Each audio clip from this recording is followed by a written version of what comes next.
Bonjour à tous et bienvenue dans cette nouvelle édition de Gatingo sur Tout TV Africa. Je voudrais rassurer les Sénégalais, le matériel électoral est bien en place. L'administration électorale a acheminé sur l'ensemble du territoire national et à l'étranger tout le matériel électoral.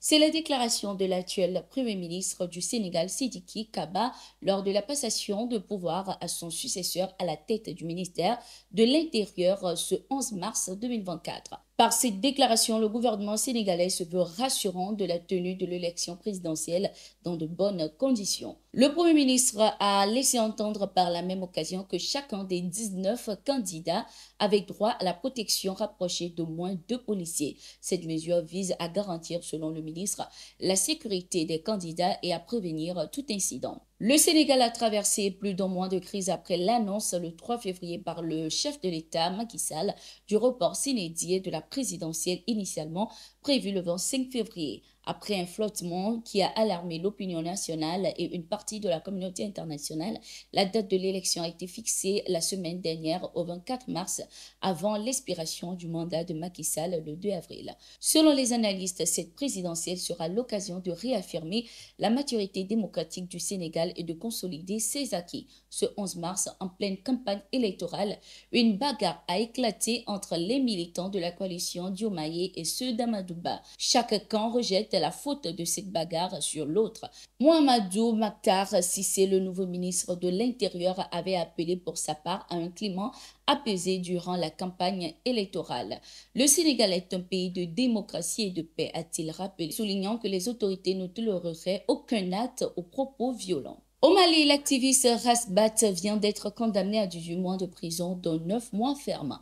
En détention depuis 1 an, l'animateur radio a été incarcéré pour simulation d'infraction et trouble à l'ordre public après des propos qu'il a tenus lors de la 3e conférence nationale de l'Alliance pour la solidarité au Mali, convergence des forces patriotiques. Rasbat a donc purgé sa peine, mais il est toujours en détention car il reste poursuivi pour association de malfaiteurs et atteinte au crédit de l'État suite à des propos qu'il a tenus sur la mort de l'ex-premier ministre Soumeylou Boubeye Maïga. Selon les sources, toutes ces demandes de remise en liberté ont été rejetées. Les proches de l'activiste dénoncent de leur côté un procès politique.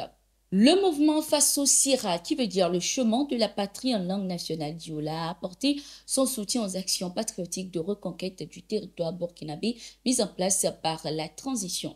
Compte tenu de la brillance et de l'audace de la nouvelle dynamique impulsée par le capitaine Ibrahim Traoré et toute son équipe, la jeunesse, fer de lance du développement, s'identifie sans embâche dans le combat qui est désormais nôtre. Celui de récupérer l'entièreté de notre territoire des mains de l'ennemi, mais aussi et surtout d'arracher notre souveraineté, a laissé entendre le coordonnateur du mouvement Henri-Joël Zaongo. Il a également indiqué que le mouvement Faso Sira a pour objectif de collaborer et de s'aligner avec la vision du chef de l'État afin que la paix et la stabilité totale reviennent dans le pays. Nous invitons tous les Burkinabés à s'aligner derrière nos autorités actuelles pour mener ce combat patriotique. C'est en travaillant ensemble que nous relèverons les défis du moment et laisser place à d'autres initiatives. Nous envisageons dans les jours à venir faire des collectes de fonds pour soutenir l'effort de paix au Faso, a ajouté le coordonnateur du mouvement. Toujours avec le Burkina Faso, le Premier ministre Apollinaire Joachim de Tambela a reçu en audience le 11 mars 2024 une délégation des organisateurs du Salon international de l'agriculture, de l'environnement et de l'élevage CIAL.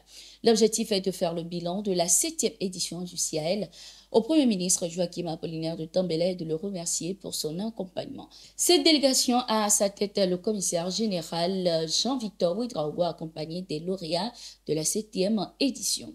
Notre avenir, c'est dans l'agriculture, c'est dans l'environnement et c'est dans l'élevage. Kani Bikaba, qui cultive sur environ 600 hectares de terre disposant des magasins de vivres. Le lauréat du corridor en environnement, Mikaïbou Sidiki, qui a également planté 35 000 baobabs en 56 ans, ainsi que le corridor en élevage Lassina Sawadogo, qui compte plus de 15 000 têtes, sont des exemples que nous devons accompagner pour créer des emplois afin de lutter contre la faim et le chômage au Burkina Faso.